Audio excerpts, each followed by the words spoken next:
los temas críticos, cruciales, que determinan el futuro de la autonomía es el tema de saneamiento de los territorios indígenas.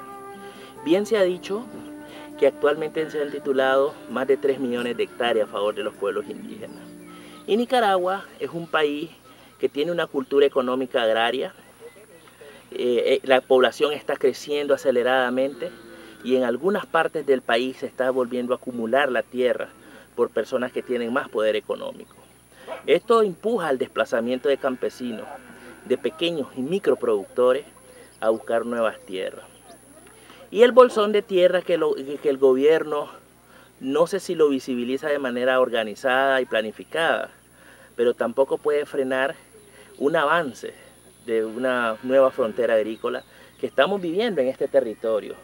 Aquí a 5 kilómetros ya estamos viviendo una frontera agrícola que conecta casi hasta el río Coco. Aquí estamos en Wisconsin y estamos cerca del río Guagua.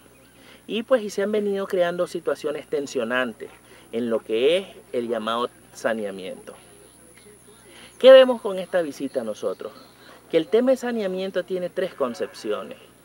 Una concepción ambigua del Estado, una concepción de buscar cómo acomodarse desde las autoridades regionales y una posición radical de las comunidades de decir vamos a librar nuestra tierra.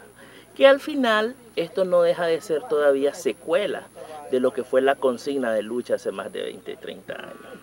Entonces estas cosas convergen y le dan lugar a una forma sui generis muy particular de lo que puede ser la negociación del saneamiento. Y por otro lado están los mestizos también, principalmente, porque el saneamiento es el tratamiento de terceros.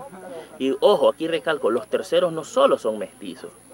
Tercero es toda aquella persona ajena a la comunidad que no tiene derechos colectivos igual al colectivo de esa comunidad.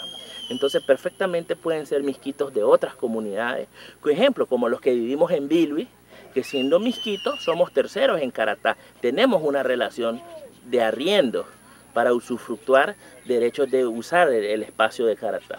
Entonces estas cuestiones necesitan profundizarse más. Entonces en esta asamblea territorial de Huanquitita Barraya, nosotros como Masangni y facilitadores de procesos de consolidar la autonomía, de consolidar el desarrollo de la costa caribe, traemos una recomendación. Este proceso de construcción de instituciones que la ley 445 y la misma constitución de Nicaragua dicen se administrarán conforme a sus costumbres y tradiciones, no es suficiente para el tamaño de esta nueva problemática. Y cuando digo que no es suficiente, porque estas instituciones tradicionalmente estaban diseñadas para desarrollar la administración de convivencia interna de las comunidades. Entonces necesitan desarrollar unas nuevas capacidades para administrar problemas más complejos, como el tema de saneamiento, el tema de concesiones mineras, el tema de concesiones forestales, el tema de Red Plus que está ahorita de moda, de reducción de evitar la deforestación y la degradación de bosques. Entonces todas estas cuestiones son más complejas para los gobiernos territoriales.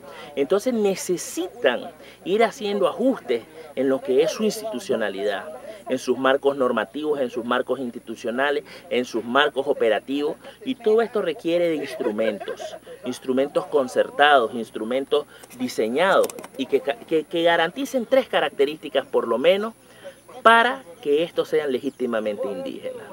Primero, que su construcción y consenso sea de naturaleza colectiva.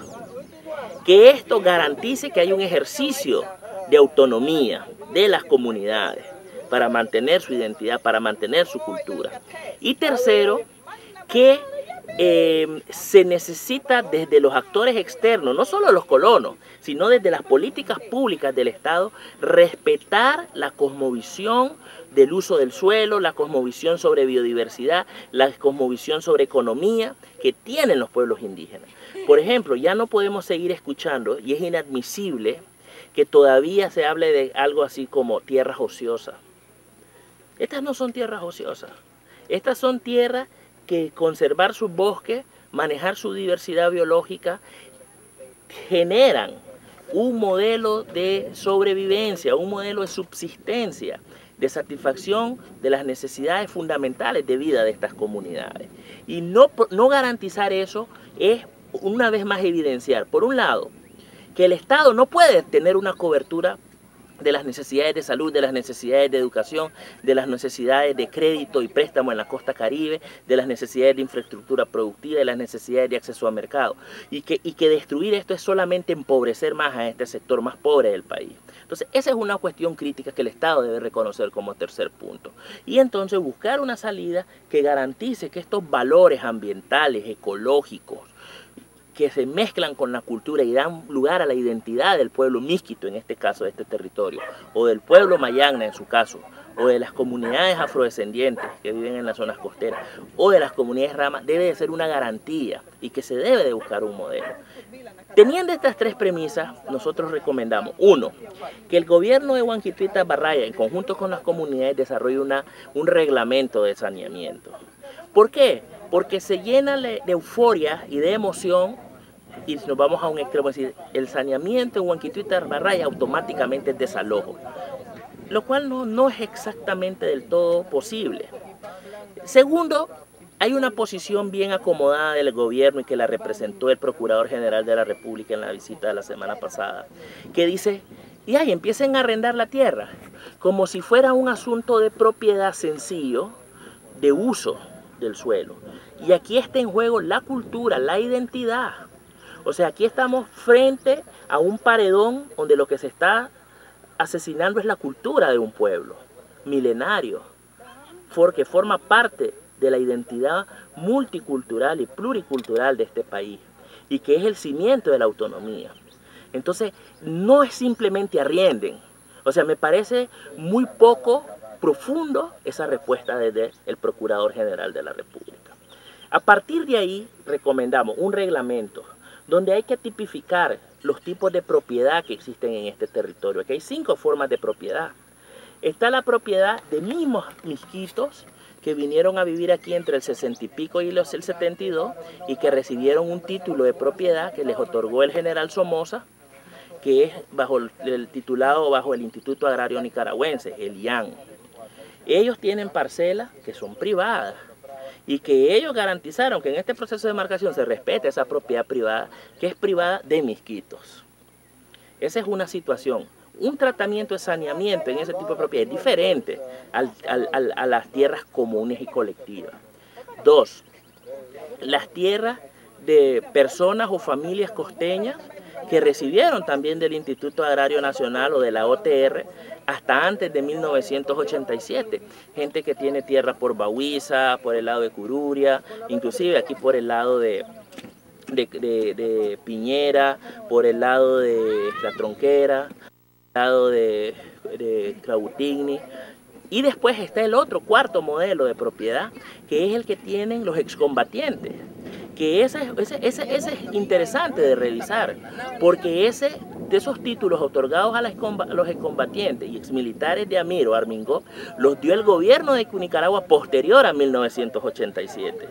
Entonces, forman parte de las tierras comunales nada más bajo titulación de usufructo o de derecho sobre estas personas. Entonces hay que revisar que si ahí está también siendo invadido por terceros que no tienen ningún documento legal, están invadiendo tierras privadas, que el Estado debe darle tratamiento también. Y por último, también parcelas que han sido otorgadas y concesionadas por algunos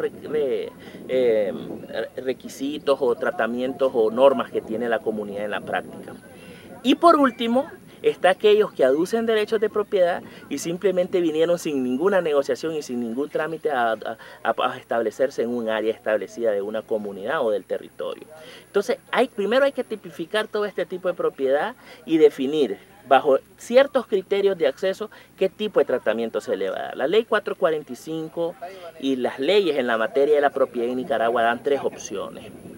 Una opción drástica es para este último tipo de casos que perfectamente se les puede expulsar. ¿Por qué? Porque es una invasión sin ningún procedimiento o trámite legal o ni siquiera una búsqueda de un permiso, ni siquiera un reconocimiento de que la tierra es propiedad comunal. Y entonces inclusive vos has visto personas aquí que mencionan que son tierras nacionales o unos dicen que están entre medio de Liaubra, Huanquituí y Amasao y dicen que no son tierras comunales. Entonces aquí no hay tierra que no sea comunal, al menos en esta parte del país.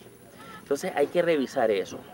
Ese es el más drástico, ¿verdad? Después en medio hay personas que pueden haber venido con una serie de requisitos legales, que adquirieron las tierras de forma legal, sin ningún vicio, sin ningún abuso legal a la propiedad, y que perfectamente la comunidad los puede indemnizar. Ahora, indemnizar no solo es pagarles las supuestas mejoras. Indemnizar perfectamente puede ser reubicarlos en una zona que no sea estratégico para el proyecto económico comunitario. Indemnizar mejora es una cuestión también que hay que revisar, porque estas zonas donde se invadieron son zonas que eran bosques, que eran fundamentales, y el bosque hoy tiene un valor, una dimensión que te aseguro que realmente en la economía mundial vale más que una hectárea de pasto. Entonces, ¿quién resarce el daño ambiental que han provocado esto y que afecta la vida de las comunidades? Y por último, está la opción que el Estado ha identificado como la solución, que es el arriendo. Entonces, y también aquí se viene sumando, una vez que se miran los tipos de acceso que han tenido los terceros, la naturaleza de los terceros, los instrumentos legales que tienen para vivir en estas tierras, entonces vemos después los tratamientos y decir, este tipo de casos se puede tratar así. Entonces no es solo una euforia de que hay que expulsar a la gente. No creo que esa es la solución, porque eso no ayuda, no abona a buscar un diálogo y a buscar una salida. Ahora, aquí se vienen complejizando otra serie de elementos, el elemento de la transculturalización. Entonces, yo creo que eso no va a ser suficiente con un tema de saneamiento territorial. Aquí vamos a tener que reforzar el tema del CEAR, el tema del modelo de salud, el tema de los modelos productivos, el tema de los modelos económicos, el tema de las instituciones de gobernanza.